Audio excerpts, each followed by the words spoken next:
प्रेम से बोले वृंदावन धाम की जय। वृंदावन बसियो जहाँ और जहाँ बसत ब्रजराज, गोरस बेचत हरि मिले एक पंथ दो काज। अरे वृंदावन के वृक्ष को मरम न जाने कोई, डाल डाल और पात पात पे श्री राधे राधे होए। वृंदावन धाम की जय। एक बार जो प्रेम से वृंदावन धाम का नाम लेता है, धाम इतना पवित्र है, उसके नाम लेने मात्र से पाप क्षय हो जाते हैं। प्रेम से वृंदावन धाम की जय। जीवन में एक बार जब भी समय मिले तो आप वृंदावन धाम जरूर जाइए। लेकिन कथा का समय हो गया है 4:44 और अपने भैया ने जो आदेश दिया था, क्योंकि नियम के अनुसार अब आप लोग गांव किसी को जाना पड़ता है। गोधूली बेला हो जाती है, शाम की बेला गैया लगाना है, तैयारी बनानी है, शाम की तैयारी करनी है। तो कथा का कहा था कि 1 से महाराज जी 5 बजे तक करेंगे। आज तो हो गए 4:44। तो आप जितनी कहें 5:30 तक करें आज कथा हैं? तो आप लोग बैठे रहेंगे, आप लोग ये नहीं तो आपको काम हो, अगर कोई भाई विशेष जाना आना हो आपको है?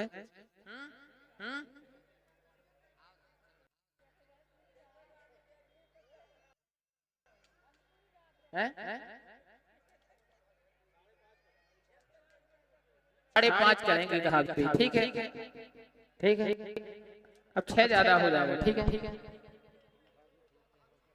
अब जैसे फिर आप लोग कल से कहें हमारा तो एक ऐसा है, भगवान की कथा इतनी प्रिय और इतनी अच्छी लगती है। आप जितने घंटे कहेंगे 8 घंटे 10 घंटे, दास के ऊपर भगवान की ऐसी कृपा है। अपनी बढ़ाई अपने हाथ से तो नहीं की जाती, बढ़ाई नहीं, भगवान की कथा है कि जब तक आप कराते बहुत प्यारी लगती है। सुखदेव जी बाबा ने परीक्षित से कहा 5वें दिन, बोले परीक्षित 5 दिन हो गए कथा के, कुछ खा लो पी लो। बोले प्रभु न भूख लगती है न प्यास लगती है, बिना बाके बिहारी की जिंदगी उदास लगती है। बिना बाके बिहारी की जिंदगी उदास लगती है। इसलिए भगवान की कथा अति मीठी है।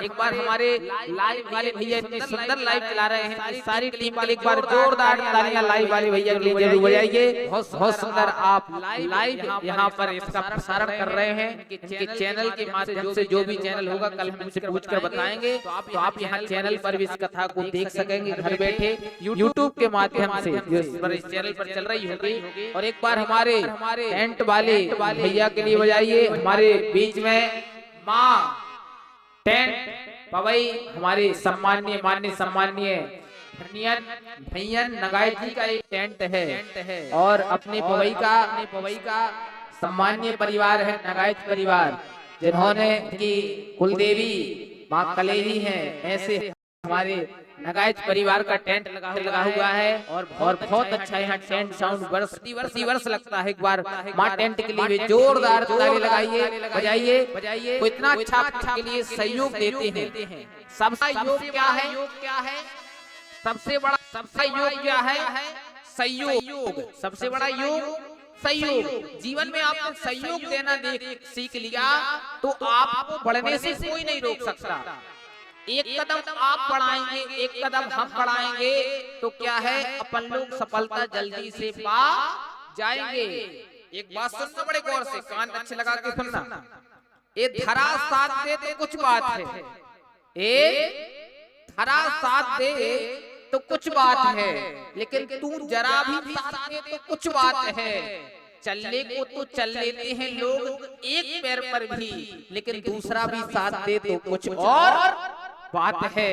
दूसरा भी साथ दे तो कुछ और बात है। एक पैर के बिना भी लोग चल रहे हैं, एक हाथ के बिना भी चल रहे हैं, लेकिन दोनों हो तो बहुत अच्छा है। इसलिए सबसे बड़ा योग क्या है? सहयोग है। जब हम दो हाथ रखेंगे, बोले हम दो हाथ रखेंगे तो क्या हो जाएगा, हमारा काम पड़। एक बात बताएं, बहुत अच्छी बता देते हैं। हमारे यहाँ नवरात्रि में देवी मैया रखी जाती है, इनकी 8 हाथ क्यों हैं? कोई बताएगा?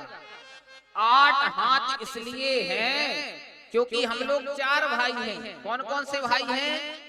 ब्राह्मण, क्षत्रिय, वैश्य, शूद्र। और 4 दो हाथ मिलाकर कितने हुए?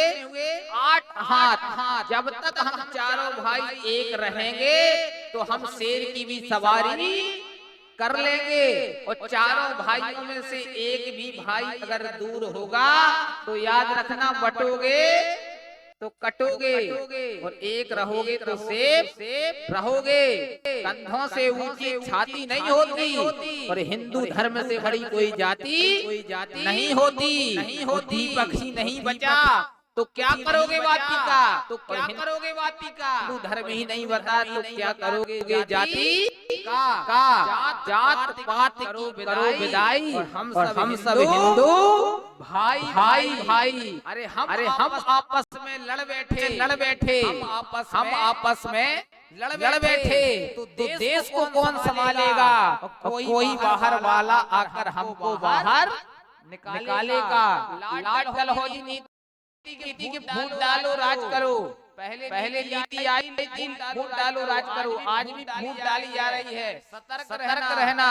अगर देश में रहना होगा तो एक रहना होगा, क्योंकि संगठन में शक्ति है। संग शक्ति कलयुग में शक्ति किसकी है? संग की है। बोले संग मतलब एक साथ रहोगे। अगर एक साथ रहोगे तो आपका कोई बाल बाका नहीं कर पाएगा, क्योंकि जिसकी लाठी उसकी भैंस। इसलिए अपनी लाठी मजबूत रखना, क्योंकि लकड़ी एक होती है तो कोई भी व्यक्ति उसे लात धरकर तोड़ देता है। और जब वही लकड़ी एक करके क्या हो जाती है, कट्ठे में बन जाती है, तो कट्ठे को कोई लात धरकर उसे तोड़ नहीं सकता। जब तक हम एक रहेंगे, ब्राह्मण है तो हम एक हैं, क्षत्रिय है तो हम एक हैं, वैश्य है तो हम एक हैं, और शूद्र है तो हम एक हैं। ये चारों हैं, हमारी मुट्ठी बंदी है। बंद मुट्ठी लागती होती है, खुल गई तो खाकी होती है। से बोलो राधे राधे। इसलिए सबके सहयोग से, क्षेत्र के सहयोग से सार्वजनिक कथा कर रही है, तो इसमें बढ़ चढ़ के आपको सहयोग करना है कि हमारा काम है, ईश्वरी कार्य हमारा काम है। प्रेम से बोले हरि हरि लाल की जय।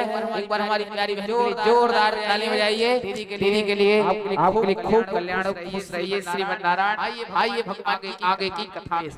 बोले महाराज, जिस प्रकार भगवान की कथा सुनकर ज्ञान भक्ति वैराग का बुढ़ापा दूर होता है, उसी प्रकार भागवत की कथा सुनने से क्या क्या होता है? क्या केवल भागवत की कथा सुनने से भक्ति ज्ञान वैराग का बुढ़ापा दूर होता है, या पापियों के पापों का भी प्रक्षालन होता है? बोले महाराज नहीं। भगवान की कथा से ज्ञान वैराग्य का बुढ़ापा बस दूर नहीं होता, अपितु इससे बड़े पापी तर जाते हैं।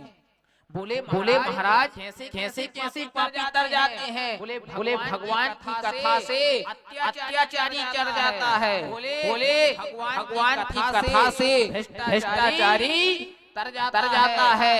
बोले भगवान की कथा से दुराचारी तर जाता है। बोले महाराज यही नहीं, अगर जिसने जीवन भर पाप किए हों, अगर वो मरने के बाद भी एक बार भी भगवान की कथा ले तो ऐसा पापी भी क्या होता है? तर जाता है। बोले अच्छा महाराज गजब हो गया। बोले मरने के बाद भी अगर कोई कथा सुन ले तो उसे क्या हो जाती है? भगवान की प्राप्ति हो जाती है, उसे वैकुंठ लोक की प्राप्ति हो जाती है। प्रेम से बोले श्रीमद् भागवत महापुराण जय। जीवन में जैसे देखो दीदी ने क्या किया है? सबके लिए वस्त्र दान किया है। क्या है? तौलिया पहनाई है। तो मतलब द्रौपदी ने क्या, भगवान का जब राष्ट्रीय यज्ञ चल रहा था तो राष्ट्रीय यज्ञ में बैठी हुई थी द्रौपदी। और द्रौपदी जब बैठी हुई थी तो यज्ञ की अभिमन्त्र साड़ी द्रौपदी पहने हुए थी। और यज्ञ की अभिमन्त्र साड़ी जब द्रौपदी पहने हुए थी तो भगवान को देखा कि उंगली में लग गया है। तो भगवान के लिए उन्होंने क्या किया था, अपनी नई साड़ी को क्या कर दिया था, फाड़ दिया था। उन्होंने क्या किया था, फाड़ दिया था। हमारे बीच में जो दीदी आई थी वो वंदना चतुर्वेदी जी थी सतना से। एक बार दीदी के लिए जोरदार तालियां बजाइए। और उन्होंने क्या किया, वस्त्र दान किया है।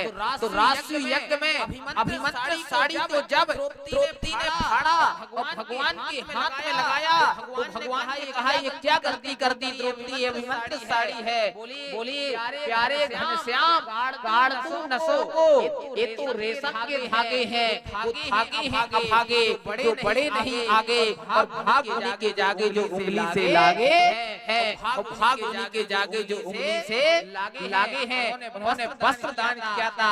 भगवान ने कहा जाओ तुमने वस्त्र दान किया है, जब कभी आवश्यकता पड़ेगी तो मैं आऊंगा। इसी कारण से जब उनका वस्त्र जो शासन ने छीना तो भगवान ने वस्त्र अवतार धारण किया।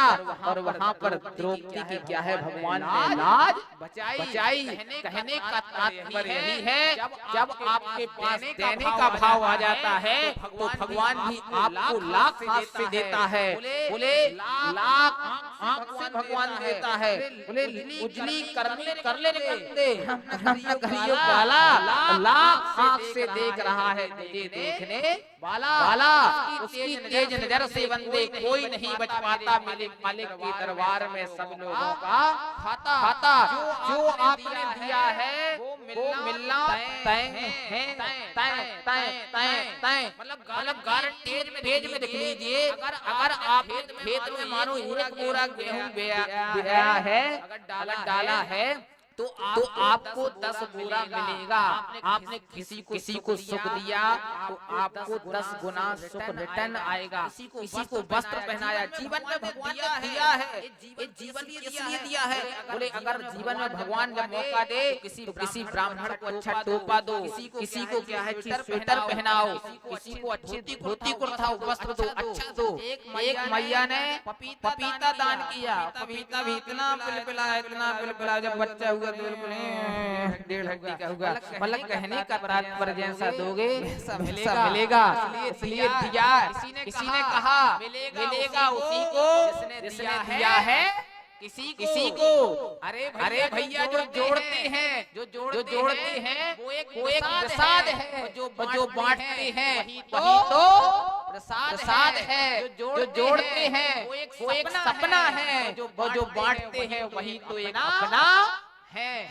प्रेम से बोलो, अरे बोलो ना भैया, दोनों हाथ कर बोलो। चिंता हो या भय हो, राधा रानी की जय हो। चिंता हो या भय हो, राधा रानी की जय हो। बोले महाराज इस कथा के सुनने से कैसे पापी डरते हैं। बोले इस कथा के सुनने से अत्याचारी, भ्रष्टाचारी, दुराचारी, पापाचारी जिसने जीवन भर पाप किया है, मरने के बाद भी भगवान की कथा सुन ले तो वो वैकुंठ लोक को प्राप्त कर लेता। बोले महाराज गजब कर दिया, ये बात बची नहीं। बोले गजब कर रहे हैं कि मरने के बाद कोई कथा सुने, मरने के बाद वैकुंठ लोक की प्राप्ति हो जाती है। बोले ऐसा कभी हुआ है?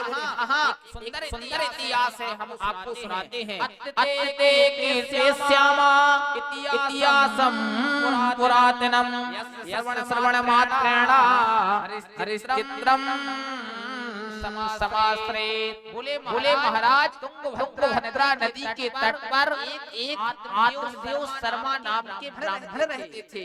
ब्राह्मण बड़े सरल थे, सीधे थे, शांत स्वभाव के थे, गौ प्रवृत्ति थी उनके अंदर। लेकिन महाराज जितने पंडित जी सीधे उतनी ही पत्नी इनकी क्या थी, लड़कू थी। पत्नी का स्वभाव कैसा था इसमें लिखा है, मन की बात की मजाक के लिए नहीं है। इसमें लिखा है लोक वार्ता तथा पूरा प्रायसो बहुजल्पिका सूरा ग्रह कृतेषु कृपणा कलह प्रिया। बोले कैसी थी, दूसरों की बातों में इन्हें बड़ी रुचि थी। जब तक दूसरों से बातें ना हो, घर की जान न ले। ये जी तुम्हारे का बनो, हमारे तो कड़िया बनी। बोले हम आए थे लिहाजदार हब्बा बनी। ऐसी मतलब इनका ऐसा स्वभाव था और लड़ने का इनका क्या भाव था। एक दूसरे से पड़ोसियों से बड़ी लड़ती थी। जब तक लाठी चार्ज नहीं हो जाता था तब तक इनका मठा बचता नहीं था। बोले इनका स्वभाव था कृपणा कलह प्रिय स्वभाव। पति से भी बहुत लड़ती थी, लेकिन क्या है आग और पानी में कभी बनती नहीं है। अगर आपका पति आपसे लड़ता है तो वो क्या है आग है और आपको क्या बनना पड़ेगा उसे वहाँ पानी बनना पड़ेगा। आग और पानी बनोगे तो जिंदगी की नाव अच्छी चलेगी। और आग में अगर तुम आग में ज्वाला बनोगी तो आग क्या होगी भड़क जाएगी और उस घर का विनाश हो जाएगा। अगर पत्नी लड़ने वाली है तो पति शांत रहे और पति लड़ने वाला है तो पत्नी शांत रहे तो जीवन अच्छा चल सकता है। बोले महाराज धुंधली बहुत लड़ती थी, लेकिन आत्मदेव जी महाराज बड़े शांत रहते थे, इसलिए परिवार बहुत अच्छे से चल रहा था। चिल्लाती थी, पंडित जी शांत रहते थे। घर में सब प्रसन्नता थी, सब प्रकार के सुख की किसी प्रकार से कोई कमी नहीं थी। सिर्फ एक दुख था। बोले महाराज क्या था? बोले महाराज घर में संतान नहीं थी। जीवन में सबसे बड़ा दुख क्या होता है गृहस्थ जीवन में? अगर गृहस्थ जीवन बसाया है तो संतान ना हो। जीवन में दो दुख सबसे बड़े होते हैं। जीवन में दो दुख सबसे बड़े कौन कौन से होते हैं बताएगा कोई? जल्दी हाथ उठाओ जल्दी। अब आगे वालों को मोबाइल मिलेगा, पीछे वालों को नहीं मिलेगा। आगे वाले बताएंगे दो कौन से होते हैं जल्दी बताओ।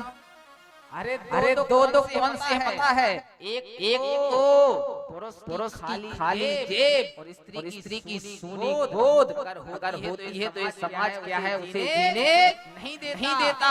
इसलिए भगवान अगर पुरुष बनाए किसी को तो उसको क्या है रुपए पैसे जरूर दे, और किसी स्त्री बनाए तो उसकी क्या है सूनी गोद ना रखे। बड़े दुखी थे आत्मदेव जी महाराज। एक दिन इतने दुखी हुए गांव वालों के ताने से इन्होंने घर को छोड़ने का विचार बनाया। जो ही मन में विचार आया तो ग्रह को त्याग कर कहाँ चले गए? वन में चले गए और वन में रोने लगे। वन में बहुत रोते रहे। तो एक संत जी वहाँ से गुजर रहे थे और संत जी जब गुजर रहे थे तो संत ने सोचा कि अगर एक ग्रस्त के सामने रो रहे होते तो शायद संसार की वस्तु के लिए रो रहे होते, पड़ोस में साहूकारों के पास सेठ के पास रो रहे होते तो संसार के लिए रो रहे होते। अरे ये ब्राह्मण रो रहा है वृक्ष के नीचे जंगल में, जरूर भगवान के लिए रो रहा होगा। तो संत गुजर रहे थे। संत ने पूछा रोदसी विप्रा तम काते चिंता बलियसी बदतम सत्वरम मय्यम सुरस दुःखस्य कारणम। अरे ब्राह्मण देवता क्यों रहे हो? तुम्हारे दुख का कारण क्या है? दुःखस्य कारणम। तुम अपने दुख का कारण हमें विस्तार से बताओ। बोले महाराज हम अपने दुख कहाँ तक कहें? मेरे से दुखम पूर्व पापेन संचितम मदीया पूर्वजातस्तोयम कपोषण भुंजते।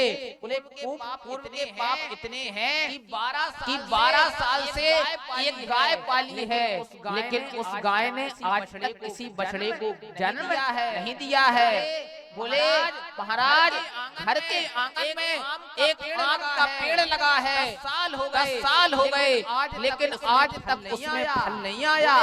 बोले महाराज गांव में कोई ब्राह्मण आते हैं मांगने के लिए तो सब घरों में तो मांगते हैं और मेरे घर से बिना दक्षिणा लिए लौट जाते हैं। बोले महाराज जब अपने पितरों को जल देता हूँ तो मेरे पितर जल स्वीकार नहीं करते।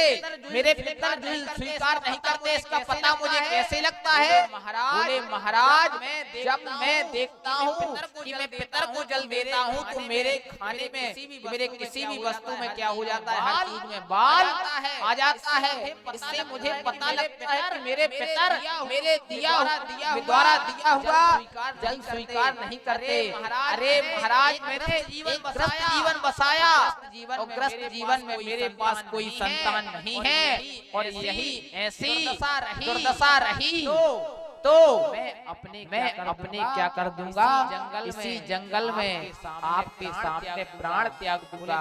बोले ब्राह्मण देवता निराश मत हो, मैं तुम्हारे माथे की रेखाएं देख रहा हूँ। तुम्हारे माथे पर स्पष्ट रूप में लिखा है, मेरा तुम्हारा माथा पड़ा है, सप्त जन्मा बधी नेवचा। एक जन्म की तो छोड़ो, 60 जन्म तक कोई संतान नहीं है। भले वाह महाराज, गजब कर दिया। मेरा दुख तो एक जन्म का था, लेकिन आपने तो मेरा दुख 7 जन्म के लिए बढ़ा दिया।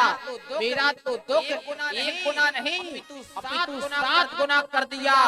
तुरंत उसने सिर नीचे पटका और नीचे पटका तो उसने सोचा कि हम क्या करेंगे, अब प्राण देंगे। बोले संत महाराज याद रखना, या तो आप मुझे बेटा ला कर दो वरना मैं आपके सामने प्राण त्यागूंगा और मुझ ब्राह्मण की हत्या का पाप किसको लगेगा, आपको लगेगा। बोले महाराज गजब हो गया। बोले आए थे कि इनको संसार से हटाकर भगवान का मार्ग दिखाएंगे, लेकिन ये तो क्या है पूछ रहे हैं। संत ने सोचा कुछ ना कुछ देना चाहिए। संत ने सुंदर सुस्वादु फल निकाला और फल निकाल कर ब्राह्मण के हाथ में थमा दिया। ब्राह्मण फल को ले जाओ, और प्रभु ने चाहा तो तुम्हें निश्चित बेटा हो जाएगा। ब्राह्मण देवता प्रसन्न हो गए। दौड़े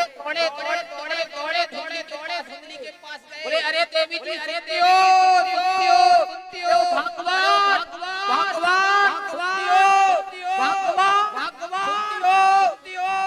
उसने गेट खोले। बोले क्यों? बोले इतनी जोर से क्यों चिल्ला रही हो? क्या बात है? पंडित जी इतने ज्यादा क्या बात है? आपकी खुशी अपार जान पड़ती है। ऐसा लगता है यजमान ने आपको मोटी दक्षिणा दी है।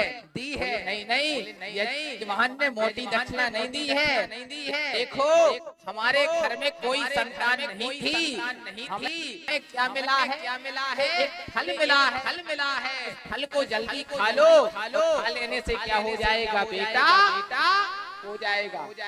इसकी बुद्धि खराब हो गई। इसने सोचा अरे राम फल खाऊंगी, किसी बाबा ने जादू टोना करके फल ना दे दिया हो, फल खाने से मुझे ऊपर जादू टोना ना हो जाए। इसने सोचा अगर मना करूंगी तो पंडित जी क्या है डांटेंगे। इसने रख दिया। बोले महाराज में स्नान करके फल खाऊंगी, संत की कृपा का फल है, पूजा पाठ करके खा लूंगी। तुरंत इसने बगल में उस फल को रख दिया और जो ही इसने फल को रखा और फल रखकर सुबह हुआ। और जब सुबह हुआ तो ये जैसे ही सुबह उठी और सुबह उठते ही साथ में बगल वाली पड़ोसन के पास गई। पड़ोसन से कहने लगी देखो बहन एक बात कहें। कहो। बोले एक बात कहें। बोले कहो। मन में शंका हो रही, कह दे। बोले हाँ कह दो। हमारे पति फल लाए हैं और कह रहे हैं कि इस फल को खा लो। फल खाने से क्या हो जाएगा बेटा? हो जाएगा। ये संत कृपा का फल है। उसने कहा देवी इसमें कौन सी बड़ी बात है? फल ही तो है। खा लेने से बेटा हो जाएगा। बोली खा तो लेंगे, लेकिन खाने से क्या होगा? फल खाने से क्या होगा? गर्भ बढ़ जाएगा। गर्भ की क्या हो जाएगी? वृद्धि हो जाएगी। और स्वल्प भक्षम मतलब भोजन थोड़ा हो जाएगा। स्वल्प भक्षम भतो मतलब शक्ति क्षीण हो जाएगी। फिर ग्रह कार्य कथम भवेत? बोले ग्रह का कार्य कैसे होगा? बोले नहीं देवी कोई बात नहीं है। जब ननद बुआ बनती है तो बुआ को तो बधाई देनी ही पड़ती है। इसलिए ननद को पहले से 4 महीने पहले से बुलाओ और बुलाकर खूब सेवा कराओ और जो बने सो बधाई के नाम पर देकर विदा कर देना। बोले अरे बहन तुम नहीं जानती हमारी नन तो महा चोटी है और इतनी चोटी है कि 9 महीने के अंदर घर का माल सारा सरका कर ले जाएगी। बोले चिंता ना करो, अगर तुम्हें फल नहीं खाना तो अगर तुम्हें नहीं बुलाना कोई कारण फल नहीं खाना तो खा लो, कोई परेशानी नहीं होगी, हम तुम्हारे साथ में रहेंगे। बोले देखो दीदी एक दिन तो सब सेवा कर लेते हैं लेकिन सबको अपना घर देखना पड़ता है। आज अपना घर आप देखोगी, हम अपना घर देखेंगे। चलो ये सब तो ठीक है, मैं फल खा लूंगी। कभी देव योग से ऐसा हुआ, देव योग से ऐसा हुआ कि देव योग से डकैती पड़ गई गांव में। पहले डकैती पड़ती थी, बोले डकैती पड़ गई तो सब तो भाग खड़े हो जाएंगे। देवा घाटी ब्रजेत में आयत गर्भणी कथा, बोले सब तो भाग जाएंगे लेकिन गर्भणी स्त्री कैसे भागेगी? बोले मरना तो मेरा ही होगा, मरना तो मेरा ही होगा, मैं कैसे भागूंगी? बोले नहीं पड़ेगी डकैती, खा लो। बोले चलो अगर डकैती नहीं पड़ेगी, चलो आग लग गई। बोले आग लग गई तो सब तो भाग खड़े हो जाएंगे। पहले घर भी घास फूस के बने रहते थे, बोले सब तो भाग खड़े हो जाएंगे, पर तो मैं जाऊंगी। बोले आग भी नहीं लगेगी।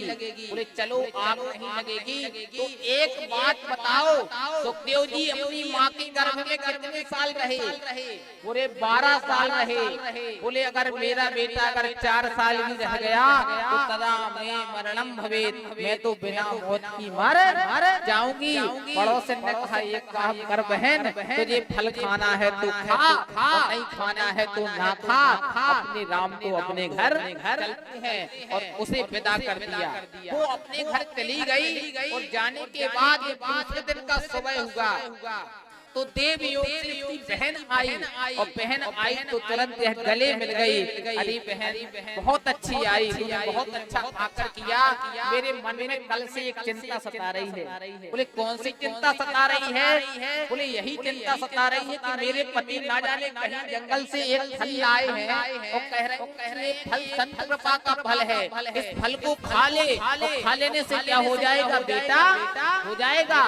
मुझे तो ऐसा लगता है फल खाने से कैसे बेटा हो सकता है? फल खाने उसने सोचा कि इसका अगर बेटा नहीं होगा और हम अपना बेटा दे देंगे, हमारे बहुत सारे बेटा हैं तो इसके घर का सारा माल हमारा हो जाएगा। उसने चाल चली, बोली देख बहन अगर बेटा फल खाने से होता तो आज घर घर में फल खाकर बेटा होते। बोले एक बात याद रखना, ये साधु संत महात्मा जितने हैं दुनिया को पागल बनाकर करते हैं। अगर तुझे फल पर विश्वास करना है, फल को देखना है कि फल खाने से बेटा होता है, तो तेरे घर में एक 12 साल से गाय बंधी है, उस 5 गाय को तुम फल खिला दे।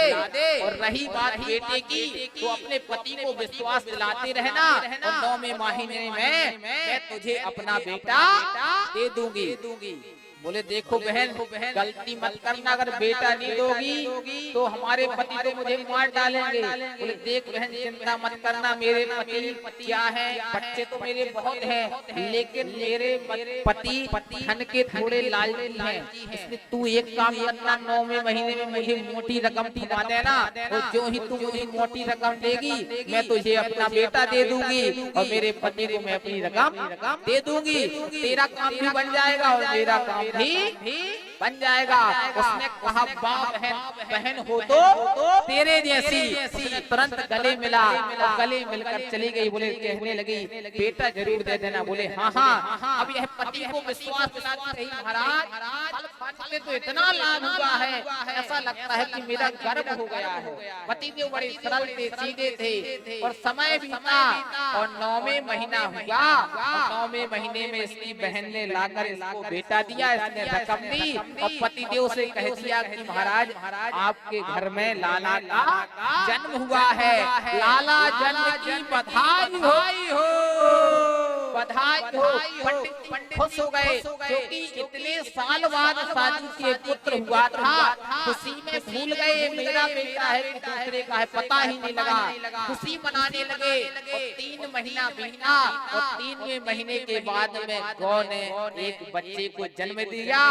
बोले तेरी मां से निर्गता क्या था, सात धेनु सुस्वेर्वकम सर्वांग सुंदरम दिव्यम निर्मलम प्रभम। और 3वें महीने में गाय ने इतने सुंदर बालक को जन्म दिया 85 गांव से लोग देखने के लिए आए। भगवान की कृपा, भगवान जब देते हैं तो छप्पड़ फाड़ कर देते हैं। रब देकर भी अजमाता है और रब लेकर भी अजमाता है। जिसका रब है उसका सब है। बोले वाह, भगवान की कृपा तो देखो, भगवान देते हैं तो छप्पड़ फाड़ कर देते हैं। बोले देखो हाँ, तो एक बेटा नहीं हो रहा था, आज आत्मदेव जी महाराज के घर में 2-2 बेटे क्यों जन्म दिया है। समय आने पर दोनों बेटे बड़े होने लगे और धुंधली से आत्मदेव जी ने कहा एक काम करते हैं कि नामकरण संस्कार कर लेते हैं। बोले हाँ कर लो। बोले हमारा नाम आत्मदेव है, इस बच्चे का नाम आत्मज रखेंगे। बोले नहीं 9 महीने मैंने गर्भ नहीं कर सही है, इसलिए मेरा नाम धुंधली है, इस बच्चे का नाम मैं धुंधकारी रखूंगी। बोले ठीक है बहन रख लो। ठीक है देवी जी रख लो। रख लिया नाम। बोले एक गाय ने जो पुत्र को जन्म दिया है, बोले इसका नामकरण आप कर सकते हो। बोले इसके गाय के समान इसके कान हैं, इसलिए इसका नाम क्या है, गोकर्ण। हाँ पंडितो ज्ञानी धुंधकारी महाखला। दोनों बालक धीरे धीरे बड़े होने लगे। दास का नाम भी क्या है, क्या नाम है दास का? गोकर्ण। क्या नाम है? गोकर्ण। तो दोनों का नाम रखा। बोले गोकर्ण हाँ पंडितो ज्ञानी धुंधकारी महाखला। गोकर्ण जी महाराज महान पंडित हुए और एक भाई महान खल हुआ। एक विख्यात हुआ और दूसरा कुख्यात हुआ। ख्याति दोनों ने प्राप्त की। समय आया और समय आने पर इसने घर का सारा धन संपत्ति, सोना चांदी, जमीन आदि सब बेच दिए। और जिस घर में धर्म संस्कार होता था उस घर में क्या होने लगी, मदरा आने लगी। और मदरा आने के साथ में मांस भक्षण होने लगा। तो आत्मदेव जी महाराज रोने लगे। बहुत जोर से रो रहे थे। और जब जोर से रो रहे थे तो घर के बाहर पट्टी पर बैठ गए, रो रहे थे। गोकर्ण जी महाराज आए और कहने लगे पिताजी क्या बात है, आप क्यों रो रहे हो? बोले पता तो है जो तुम्हारा भाई है धुंधकारी, उसने घर का सामान बेच दिया है, खाने बनाने के बर्तन भी बेच दिए हैं। बोले मांस आदि का भक्षण करता है, शराब आदि का भक्षण करता है। बोले ये सोच रहे हैं कि प्राण त्याग दिए जाएं।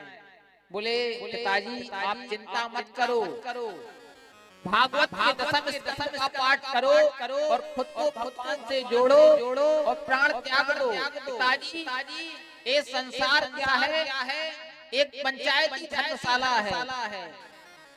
जिस प्रकार ये संसार ट्रेन का सफर की तरह है।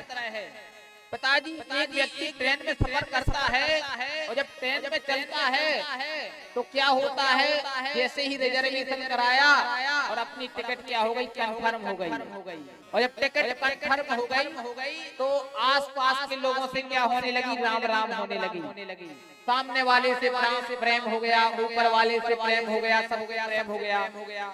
आने वाले समय पर कटनी स्टेशन आया। सामने वाले ने कहा देखो भैया अब हम छतरपुर से चले थे, कटनी स्टेशन आ गया है और अब अपना स्टेशन आ गया है, अपन जाते हैं। आगे वाले का जबलपुर आया, वो जबलपुर के स्टेशन पर चला गया। अब जब 2 सीटें खाली हुई तो 2 सीटें आके भर गई। बोले इसी प्रकार पिताजी ये जीवन है। जीवन में जब हम आए तो हमारा रिजर्वेशन कंफर्म हो गया और आने के बाद में क्या हुआ कि धीरे धीरे हम जब बड़े हुए तो सबसे हमारा परिचय हो गया। और परिचय होने के बाद एक समय हम वृद्ध हो गए और वृद्ध हो गए तो हमें शमशान पर जाकर कटनी स्टेशन पर क्या कर दिया गया, हमें विदा कर दिया गया तो हमारे स्थान तो खाली हो गया। तो वहाँ पर कौन आ गया? नाती हो गया। नाती आ गया तो वो टिकट क्या हो गई? वो सीट भर गई। बोले इसी प्रकार पिताजी ये जीवन है, चिति जल पावन भुवन समीरा और पंच रचित यह अधम शरीरा। बोले 5 तत्वों से यह शरीर बना है। पिताजी आप चिंता मत करो और चिंता मत करो, ज्यादा टेंशन मत लो, भगवान से जुड़ जाओ और भगवान से जुड़ जाने के बाद में अपनी आत्मा को परमात्मा में लीन कर दो। पिताजी जंगल में गए, दशरथ का सहारा लिया और प्राण त्याग दिए। समय बीता, धुंधकारी और धुंधकारी ने क्या किया? बोले धुंधकारी धीरे धीरे क्या होने लगा? वो ख्यात होने लगा। एक दिन इसने माँ को मारा और माँ को जब बहुत मारा तो माँ ने भी क्या कर दिया? प्राण त्याग दिए। भाई कहाँ चले गए? बोले भाई इसके तीर्थों में गए, लौट कर आए और लौट कर आकर क्या देखा कि वहाँ कोई है नहीं है। शेर का, हाथी का, भेड़ का, भालू का बच्चा दिखा और जब बच्चा दिखा तो पूछा कौन हो? बोले महाराज हम तुम्हारे भाई हैं। बोले अहम भ्राता तदीयोस्मि धुंधकारी की नामता स्वाकीये देव दोषेणा ब्रह्मत्वम नासितम मया। मैं तुम्हारा भाई हूँ, अपने दोषों के कारण मैंने क्या किया? अपना ब्रह्मत्व नष्ट किया। बोले मुझे उद्धार करो, अहो बंदो कृपा सिंधु, मेरा उद्धार करो। बोले चिंता मत करो, बोले हम तुम्हारा उद्धार करेंगे। श्रीमद् भागवत की कथा की और श्रीमद् भागवत की कथा करने के बाद में धुंधकारी बस के लिए विमान आया। गांव वालों ने कहा सबके लिए क्यों नहीं आया? बोले महाराज कथा तो सबने समान रूप से सुनी, लेकिन उतारी क्या है अपने जीवन में? धुंधकारी ने। बोले साबुन का प्रचार हो रहा है, साबुन जब तक आप घर में ले आओगे भी, जब तक लगाओगे नहीं तब तक मैल दूर होने वाला नहीं है। बोले कथा कितनी भी सुन लो, जब तक जीवन में कथा के द्वारा उतारोगे नहीं तब तक जीवन का उद्धार नहीं होगा। सबने कथा की, सबने अपने जीवन में उतारी और जब उतारी तो क्या हुआ? सबने क्या किया? उतारी तो सबके लिए विमान आ गया।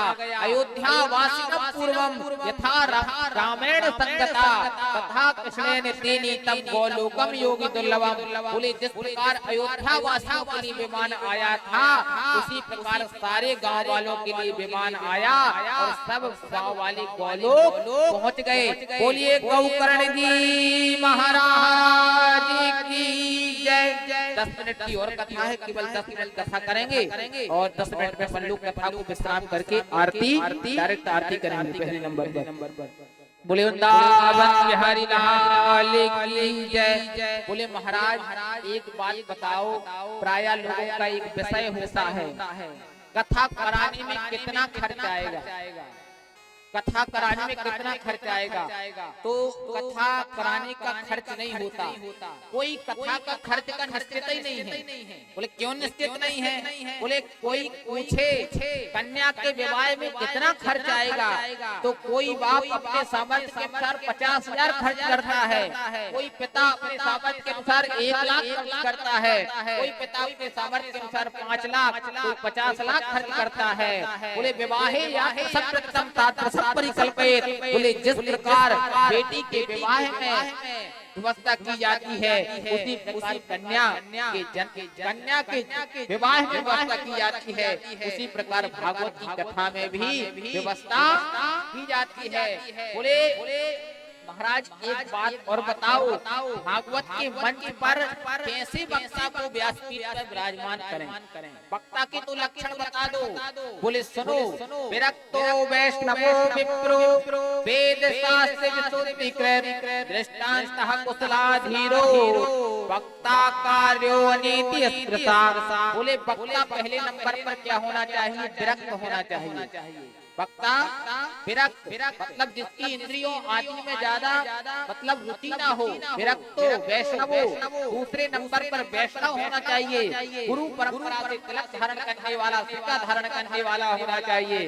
वैष्णवो वैष्णवो विप्रो वेद शास्त्र शुद्धिकृत, बोले वेद शास्त्र का ज्ञाता होना चाहिए, दृष्टांत का कुशलाधीरो, दृष्टांत देने में कुशल हो, सबको समझाने में जो कुशल हो, सबकी समझ में जिसकी बात आती हो, ऐसे वक्ता को व्यासपीठ पर विराजमान करना चाहिए। बोले महाराज बहुत अच्छी बात बताई। बोले बताओ भागवत में क्या खाकर रहना चाहिए? बोले बने तो दूध पी कर रहो और बने तो घी पी कर रहो। बोले अगर नहीं बनता तो सबसे अच्छा दोनों टाइम भोजन करो। बोले दोनों समय भोजन रहकर भी कर सकते हो। नोपवासो बराबर करो, यदि कथा में विघ्न करता है तो व्रत करने की कोई आवश्यकता नहीं है। व्रत क्या करना पड़ता है? व्रत अन्न का नहीं किया जाता है, व्रत बुरे विचारों का किया जाता है। बुरे विचारों का ही त्याग धीरे धीरे जीवन में किया जाता है। जिस दिन आपने अपनी बुराइयां छोड़ दी उस दिन आपने सबसे बड़ा व्रत कर लिया। इसलिए धीरे धीरे अपने जीवन की बुराई को दूर करें और अपने जीवन में अच्छाइयां प्रवेश करें। और अच्छाइयां प्रवेश करेंगे तो समझ लो आपने सबसे बड़े व्रत कर लिए।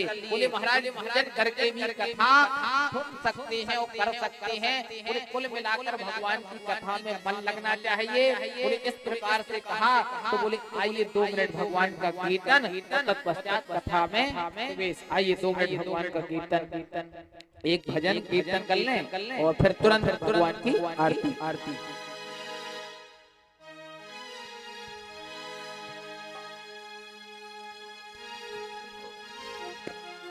हल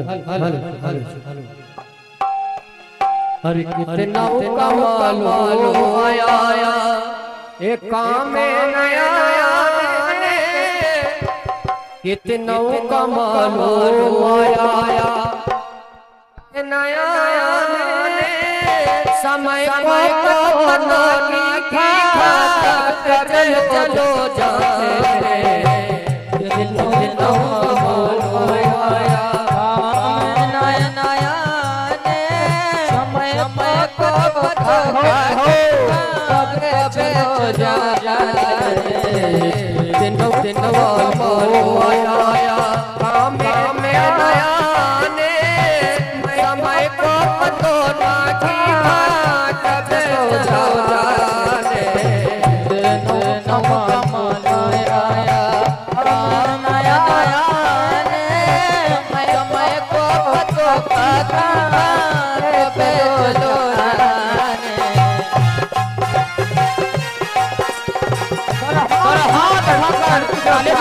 बड़े भाव से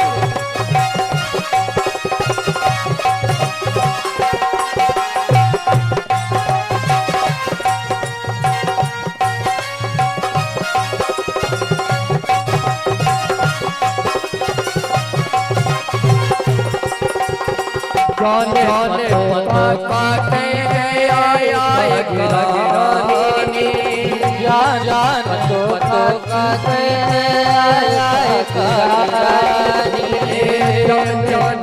काटे आया गिरानी जान तो काटे आया बने बने भटके सर में नीनो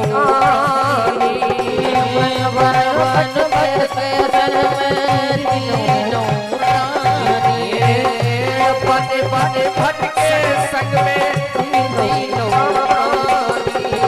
समय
राजपाट हारे और नारी लोहारे राजपाट नारी लोहारे राजपाट हारे और नारी लोहारे राजपाट हारे और नारी लोहारे गो सार नारी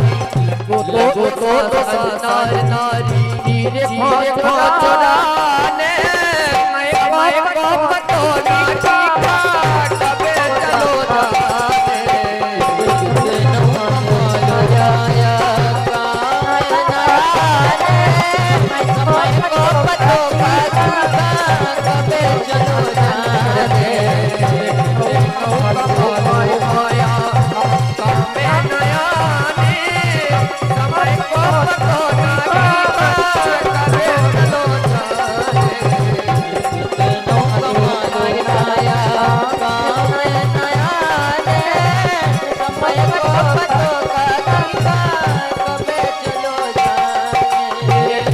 जग में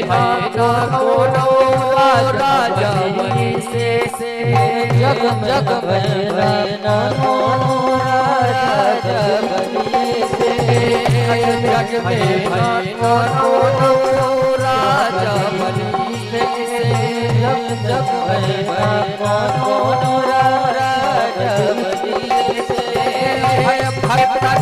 भक्त देखो बजरंग बली से भक्तन भक्त देखो बजरंग बली से भक्तन में भक्त देखो बजरंग बली से भक्तन भक्त देखो बजरंग बली से खुद आरा चलाने समय को पतो ना की कबे चलो जाने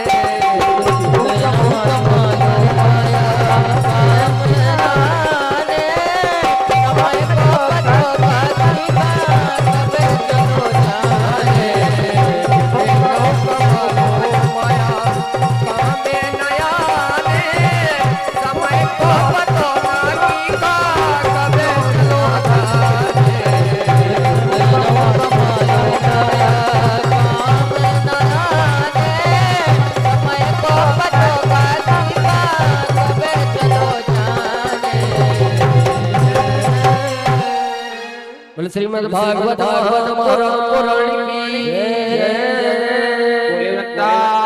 बिहारी लाल की जय। आज की वाणी भगवान की वाणी भगवान के चरणों में समर्पित और कल ठीक समय का याद रखें फिक्स 1 बजे अपने यहाँ संगीत वाले आ जाएंगे और 1:30 बजे तक हनुमान चालीसा करेंगे और 1:30 बजे से कथा शुरू हो जाएगी और 5 बजे फिक्स 5 बजे कथा विश्राम हो जाएगी 5 बजे अपनी आरती शुरू हो जाएगी।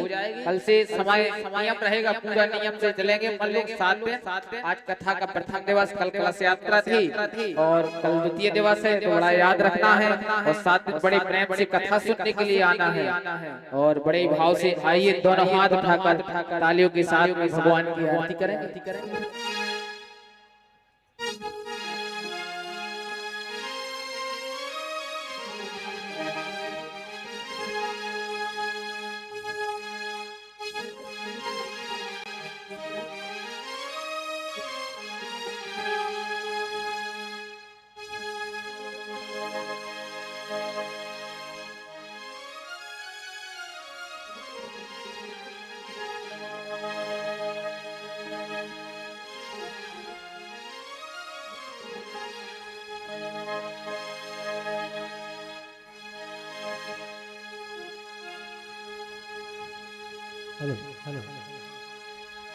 श्री भागवत भगवान की है आरती, श्री भागवत भगवान की है आरती, पापियों को पाप से है तार दे, भागवत भगवान है आरती, पापियों को पाप से है तार दे, भागवत भगवान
अमर ग्रंथ ये मुक्ति पंथ ये पंचम वेद निराला नौ ज्योति जगाने वाला।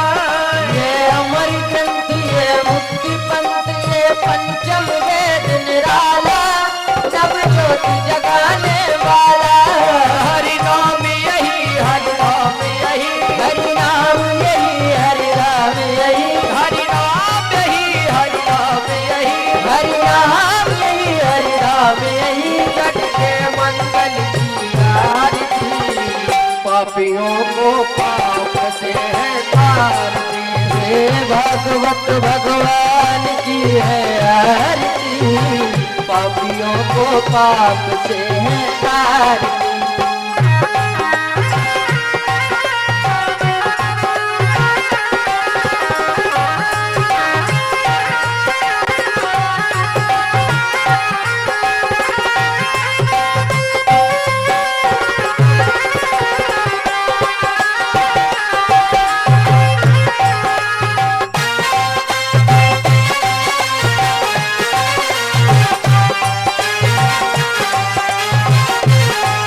ये शांति गीत पावन पुनीत पापों को मिटाने वाला ये ज्योति जगाने वाला। ये शांति गीत पावन पुनीत पापों को मिटाने वाला हरि तरस कराने वाला। ये शांति गीत पावन पुनीत पापों को मिटाने वाला हरि तरस कराने वाला।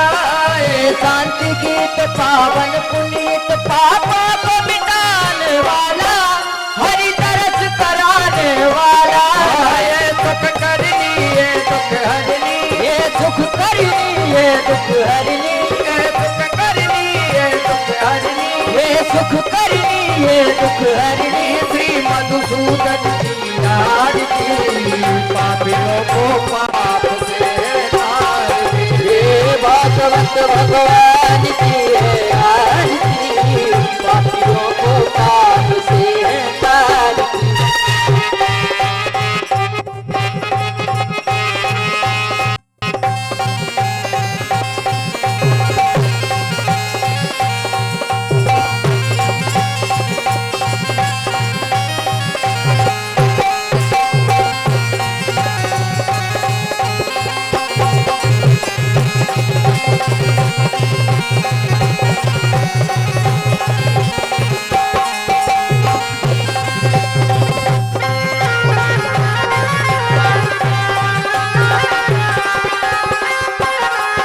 ये मधुर बोल सत बोल बोल सत मार्ग दिखाने वाला बिगड़ी को बनाने वाला।